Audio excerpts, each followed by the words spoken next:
Hello everyone, welcome back to All PC Geek. In today's video, I'm going to show you how to fix the Smart App Control has blocked this app error on Windows. This problem usually happens when Windows detects an app that is unrecognized or not digitally trusted by Microsoft. Smart App Control is a security feature designed to protect your PC from potentially harmful applications, unknown installers, or suspicious programs. But sometimes it can also block safe apps, especially older software, custom tools, or newly released applications.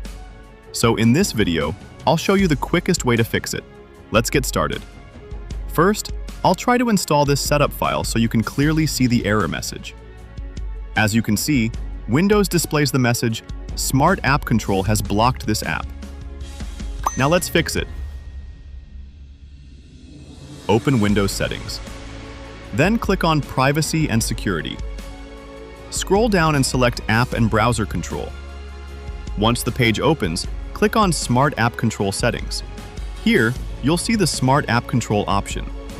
To stop Windows from blocking the app, turn Smart App Control off. After disabling it, close the settings window. Now let's test the setup again.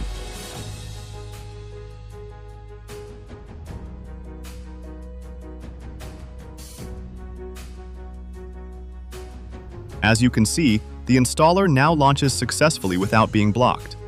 But here's something very important. You should only turn off Smart App Control temporarily and only if you trust the application you are installing. This feature helps protect your computer from malicious or unsafe software, so keeping it enabled is recommended for better security.